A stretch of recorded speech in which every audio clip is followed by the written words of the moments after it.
Նախ այն, ինչ ես ներկայացրեցի իմ նախորդ ասուլիսում, որ վերաբերում էր Հայաստանի Հանրապետություն ադրբեջանական ներխուժումներին, ճիշտ էր, եւ դա հաստատվեց անկախ լրատվամիջոցների հետաքննություններով նաեւ, Fact of TV, Ազատություն, Civilnet, Հետք եւ նաեւ անկախ լրագրողների էլի հետաքննություններով, օրինակ Թաթուլ Հակոբյան։ Դրանով մենք ապացուցեցինք նաև, որ Նիկոլ Փաշինյանը եւ քաղաքացիական պայմանագիր կուսակցությունը, այս իշխանությունը ստում է եւ գաղտնի ու թաքուն է պահել մեզանից այս ներխուժումների վերաբերյալ փաստերը։ Այս համերով հանդերձ բազմաթիվ են մեր հասարակությունում հարցերը, իրավացի հարցերը, որ քննադատելուց խնդիրները ներկայացնելուց զատ պետք են նաև լուծումներ։ Եվ հիմա նաև ես կներկայացնեմ այն լուծումները, որոնք պետք է մեզ բերեն իրական խաղաղություն։ Մենք ունենք հաստատված 6 քայլ մեր մասնագիտական հետազոտություններով, այդ 6 քայլը ես հիմա կներկայացնեմ։ Առաջինը, մեր պաշտոնավարման առաջին իսկ օրը ստեղծվելու է հատուկ ռազմական բարեփոխումների հանձնաժողով վարչապետին առընթեր, որին կտրվի 6 ամսվա մանդատ, որպեսզի ներկայացնի հստակ ծրագիր։ Հանձնաժողովը կունենա նաև ընթացիկ վերահսկողության գործառույթ։ Երկրորդ, հանձնաժողովին կտրվի նաև հստակ ժամկետներ եւ հաշվետվողականություն, որպեսզի մենք կարողանանք ցույց տալ, թե ինչպես կարող ենք եւ հանձնաժողովի մանդատը կլինի ցույց տալ, ինչպես կարող ենք ունենալ զսպման կարողություններ, մեր լիարժեք կարողություններ մեր պաշտոնավարման առաջին տարվա ավարտին, ինչպես հասնել ռազմական հավասարակշռության մեր հարևանի հետ մեր պաշտոնավարման առաջին ժամկետի ավարտին։ Եվ իհարկե այս գլխավոր հարցերից է լինելու ինչպես բարեփոխել եւ արդիականացնել մեր բանակը, որպեսզի մենք ունենանք մոբիլ բանակ, որը կարող է նաեւ տեղերում ունենալ լիարժեք կարողություններ տեղերում ակնթարթային որոշումներ կայացնելու։ Երրորդ, պետական ներդրումները անվտանգության բնագավառում։ Մինչև այս հանձնաժողովի կողմից ծրագրի ներկայացումը անապահ փոփոխություն կարվի օրենքում եւ օրենքի մակարդակով կամրագրվի, որ բանակի ֆինանսավորումը եւ մեր պաշտպանական ծախսերի ֆինանսավորումը չի կարող լինել հնայի 8%-ից ցածր։ Սա նշանակում է, որ մեր պաշտոնավարման առաջին տարվան հաջորդող տարուց սկսած մենք բանակի բյուջեն կավելանա 1 միլիարդ ԱՄՆ դոլարով։ Դրանից բացի այս գումարից 500 միլիոն դոլար, այսինքն կես միլիարդ դոլար կուղղվի ռազմաարդյունաբերական ծախսերին եւ ռազմաարդյունաբերական համալիրի զարգացմանը, տեղական կազմակերպություններից նաեւ տեղական կազմակերպությունների զարգացմանը խթանելու նպատակով հենց դրանք կուղղվեն այդ կազմակերպություններին։ Իհարկե մենք զուգահեռ կունենանք նաեւ անհապաղ ձեռնամուխ կլինենք տեղական ռազմաարդյունաբերական կազմակերպությունների կարողությունների զարգացմանը։ Մյուսը մեր անհապաղ քայլերից է լինելու համապարփակ անվտանգության համակարգի իրագործումը, ներդնումը եւ իրագործումը։ Սա նշանակում է, որ ճգնաժամային իրավիճակներում մեր երկրում կհաստատվի համակարգ, որը ամբողջությամբ երկիրը սկսում է աշխատել պաշտպանության համար։ Կառավարությունը, այսինքն պետությունը, մասնավոր հատվածը, տնտեսությունը, քաղաքացիները հստակ ունենալով դերաբաշխումներ աշխատում են երկրի հանուն երկրի պաշտպանության։ Սա չի նշանակում, որ բոլորը զենք են վերցնում գնում են բանակ իհարկե, սա նշանակում է, որ ամենը գիտի հստակ իր դերը եւ իրականացնելու է այդ դերը այլ ոչ թե զբաղվելու է ինքնագործունեությամբ կամ ստիպված լինի պետության կառավարման որևէ քաղաքականության բացակայության պատճառով մարդիկ ստիպված են լինում իրենք ուղիներ որոնել, որպեսզի օգնեն մեր բանակին, օգնեն մեր պաշտպանությանը։ Եվ օրինակ կարող են բերել, օրինակ պետությունը պետք է հստակ հաշվառված իմանա, ասենք որևէ քաղաքում կա օրինակ ենթադրենք կոշիկ կարելու հնարավորություն ունեցող կազմակերպություններ կամ հացի փուռ ենթադրենք եւ դրանք բոլորը պետք է հստակ ծրագրված իմանան, որ օրինակ ճգնաժամային իրավիճակներում կամ աստված չանի որևէ պատերազմի ժամանակ նրանք բոլորը միանգամից ձևափոխում են աշխատանքը եւ աշխատում են արդեն հանուն երկրի պաշտպանության։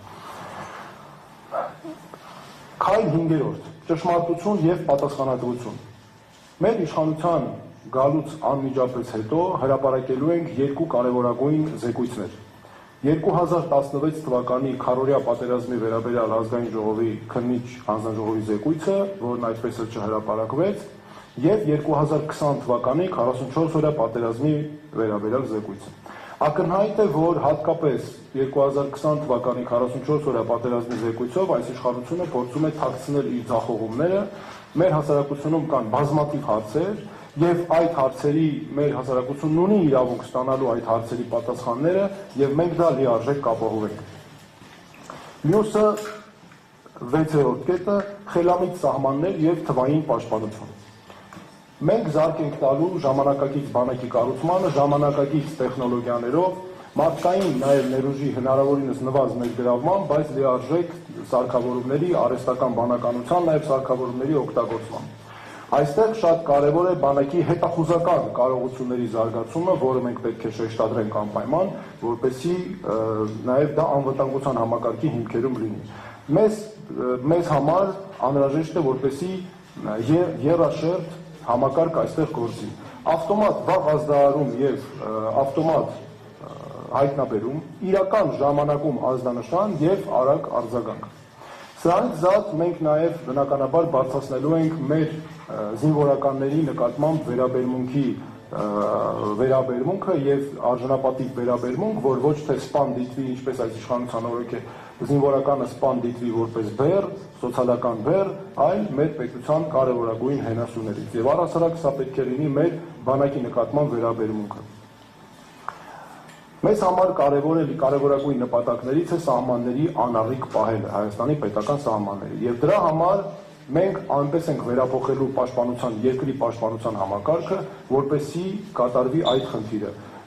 ներգրավելով տարբեր համակարգեր։ Օրինակ, Հայաստանի սահմանների անառիկության պաշտպանության կարևորագույն գործառույթ է կատարում Հայաստանի ազգային անվտանգության ծառայությունը սահմանապատ զորքերով։ Այստեղ նույնպես կարողությունները պետք է հատկապես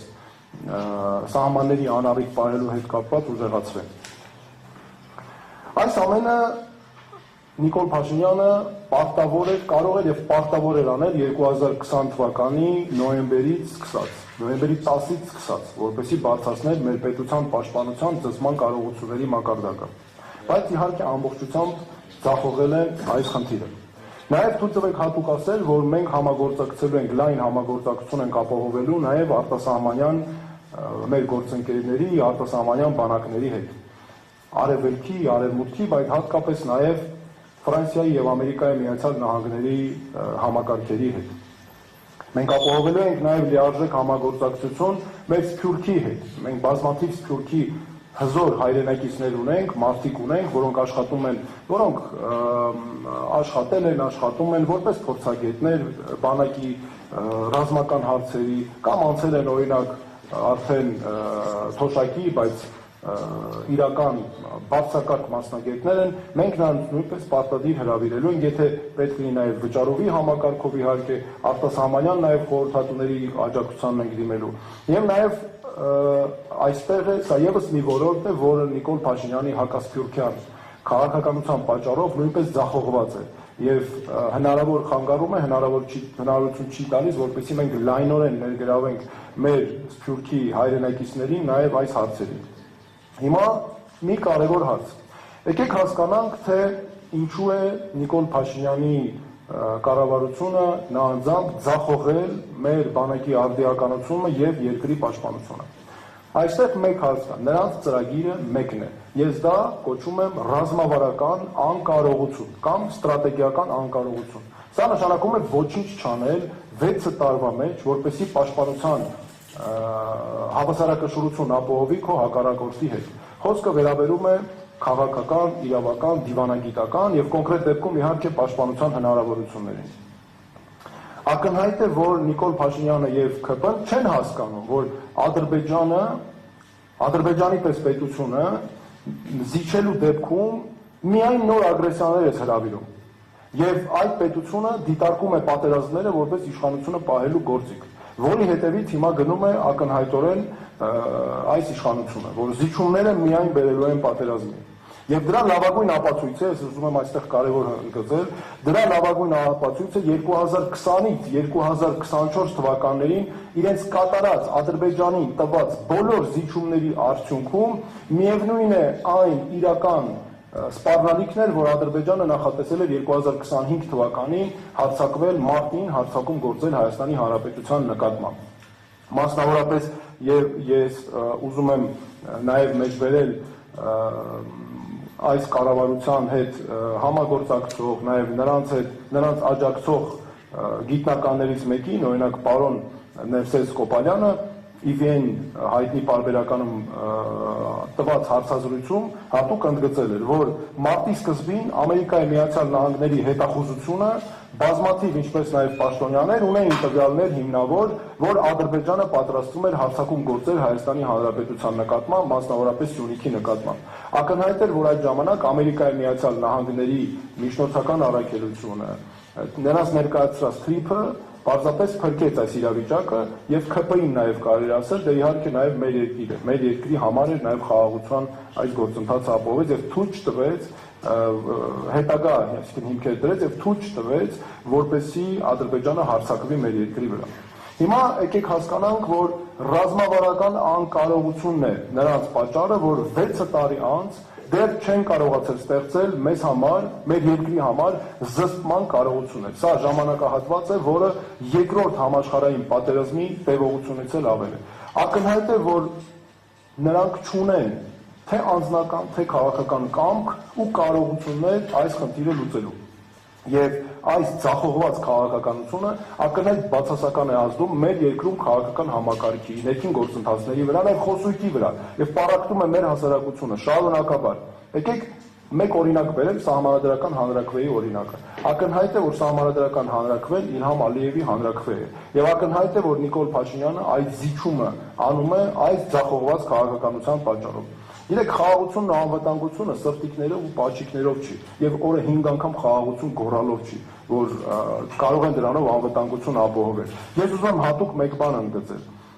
Հայաստանի Հանրապետությունում չկան պատերազմ ուզող ուժեր քաղաքական համակարգում։ Սա ակնհայտ է եւ Նիկոլ Փաշինյանի այն հայտարարությունները, որ պատերազմամետ կուսակցություններ կան, պատերազմ բերող, դա բացարձակ դեմագոգիա է եւ դա ծառայում է մեր երկրի, մեր հակառակորդ երկրի շահերին։ Նաև ուզում եմ հատուկ մեջբերել արտաքին հետախուզական ծառայության զեկույցը, որը Նիկոլ Փաշինյանի այդ ծառայությունը գործում է Նիկոլ Փաշինյանի ենթակայությամբ։ Այդ ծառայության 2026 թվականի զեկույցում ամրագրված է, որ 2026 թվականին վերաբերող, որ 26 թվականին անհավանական է համարվում ռազմական էսկալացիան։ Հիմա տեսեք, նրան ենթակա կառույցը, արտաքին հետախուզական ծառայությունը, որով այդքան հպարտանում են, հայտարարում է, որ անհավանական է ռազմական էսկալացիա։ Նիկոլ Փաշինյանը հայտարարում է, ամեն օր խոսում է պատերազմի մասին։ Ակնհայտ է, որ սա նրա քաղաքական պատասխանատվությունն է եւ նրա անձամբ, նրա կողմից օգտագործվող սպեկուլյացիա է։ Մի կարևոր նաև բան եմ ուզում այստեղ, որպեսզի մենք հստակ հասկանանք քաղաքական առումով։ Տեսեք, երկու հարց կա, որ պարտադիր մենք պետք է Նիկոլ Փաշինյանի կառավարության հետ կապված ընդգծենք։ Մարդիկ, որոնք 6 տարի շարունակ չեն կարողացել մեզ համար ստեղծել իրական զսպման ու առհասարակ զսպման կարողություններ, բարեփոխել ու արդիականացնել մեր բանակը, իրավունք չունեն սպառնալ պատերազմով իրենց ձախողումները հիմք ունենալու։ Միակ պատճառը, որ նրանք սպառնում են մեզ, հիմա կարողանում են սպառնալ մեզ պատերազմով, արտաքին ադրբեջանական ներխուժմամբ, որպեսզի ազդեն ընտրողների քվեի վրա, դա այն է, որ նրանք գիտակցաբար են մեր երկիրը թողել այս վիճակում, ինքնապաշտպանական կարողությունները չեն զարգացրել, որ հիմա սպառնան պատերազմով։ Ես մի կարևոր բան եմ ուզում ասել։ Հարցը չպետք է լինի, սա նրանց խաղն է եւ մենք դրա մեջ չպետք է մտնենք։ Հարցն այն է, որ հարցը այն չէ, թե ով է պատերազմին կողմ, ով է խաղաղությանը կողմ։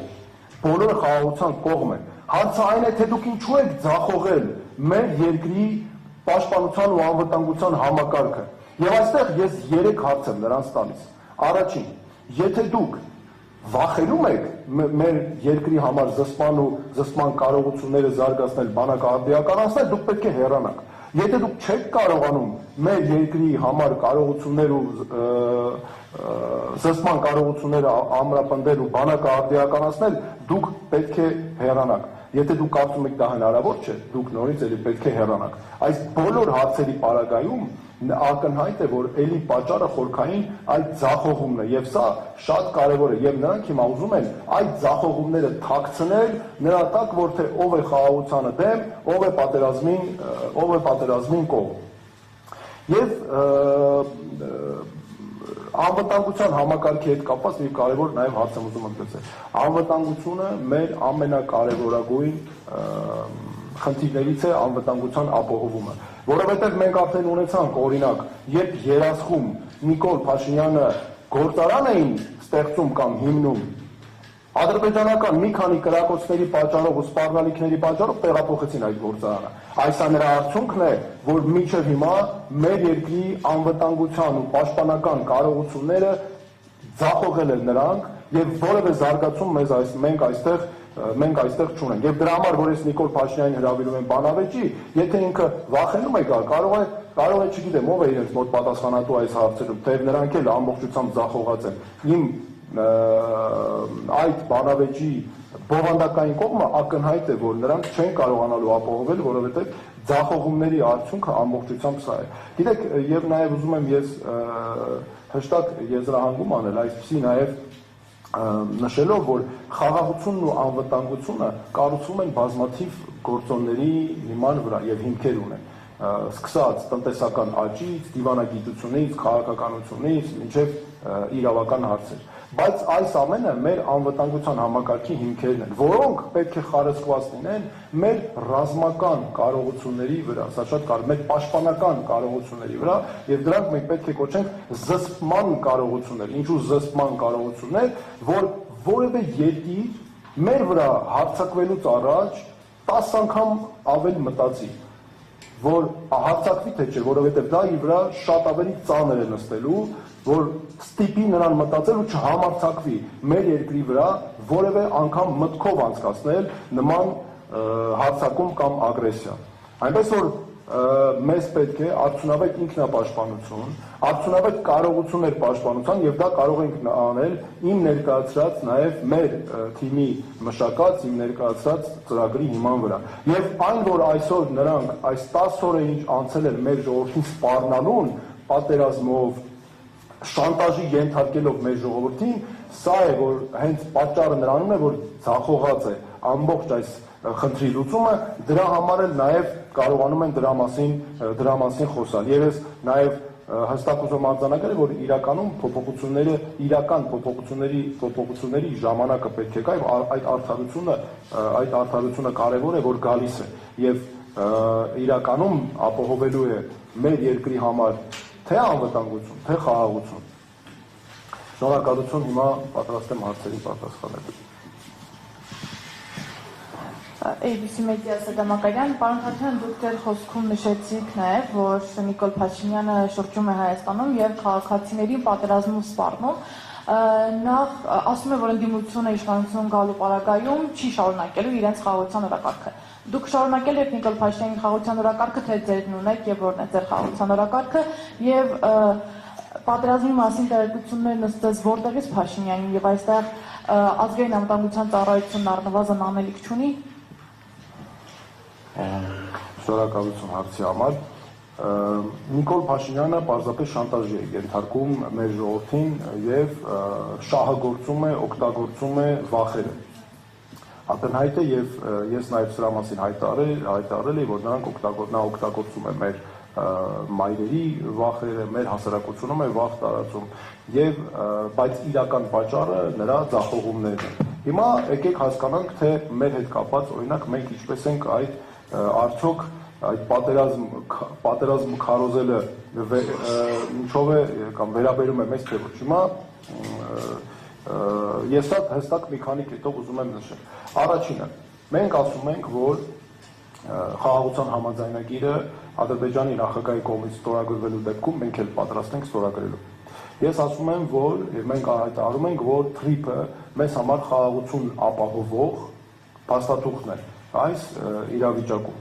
Մյուսը եւ գործնական խաղաղության ապահովելու փաստաթուղթը։ Մենք ասում ենք, որ մենք շարունակելու ենք այն տեղից, որտեղ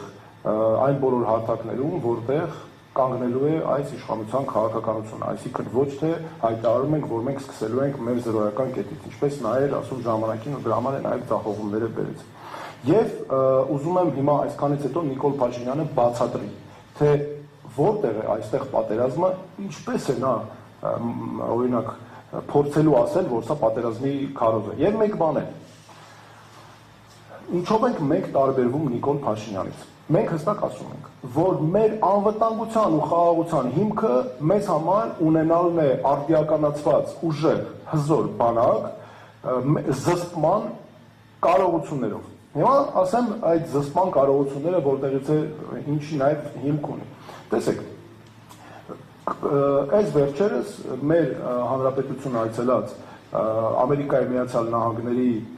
փոխնախագահը արեց հայտարարություն, որը զսպմանն էր վերաբերում, ու ես դա ուզում եմ անվանենք Վենսի դոկտրին, J.D. Վենսի դոկտրին։ Հիմա ուզում եմ մեջբերեմ նրա խոսքերը։ Ինչ է նա ասում։ Ասում է, ընդ որում այս բառերը նա ասել է Նիկոլ Փաշինյանի կողքը կանգնած ասուլիսի ժամանակ հայտարարություն անելով։ Մեջբերում եմ, խաղաղություն ապահովելու լավագույն միջոցը իրական զսպման գործիքներ ունենալն է։ Իսկ իրական զսպման գործիքներ ունենալու լավագույն միջոցը աշխարհի լավագույն տեխնոլոգիաների օգտագործումն է։ Այսինքն Ամերիկայի Միացյալ Նահանգների փոխնախագահը քո կողքը կանգնած խոսում է զսպման կարևորությունից եւ ասում է խաղաղություն ապահովելու միակ միջոցը, լավագույն միջոցը զսպման կարողությունների զարգացումն է ու ամենալավագույն տեխնոլոգիաներով դու այս հայտարարությունները թողում ես հաշվի առնելով որ Ալիևի ասացները պետք է անես հելում ես հայտարարում ես ասում ես բանակը իմ համար երկրորդական է նշանակություն չունի դրա համար մենք ասում ենք որ մեզ համար առաջնահինը այո այս խոսքերն էլ գալիս են ապացուցելու որ աշխարհն էլ այդպես է ընդունում զսպման կարողություններ ունեցող բանակը հենց ունեցող երկիրն է կարող ապահովել խաղաղություն եւ սա այն է երբ որևէ մեկը որ ուզում է հանգարց մտքով չանցկացնի որ կարող է հարձակվել քո երկրի վրա եւ հաջողություններ ունենալ այլ հակառակը շատ ավելի մեծ վնասներ կարող է տրվել սա միայն պաշտպանությանն է վերաբերում սա ոչ պատերազմի կոչ չէ ոչ է սա խաղաղություն ապահովելու լավագույն եղանակն է արդյունավետ պաշտպանությամբ շնորհակալություն Հերիմյան Արմաթմեդիա Պարոն Թաթոյան, Ռոբերտ Քոչարյանն ասում է, որ եթե իրենք անլրջություն ցուցաբերեն, իրենց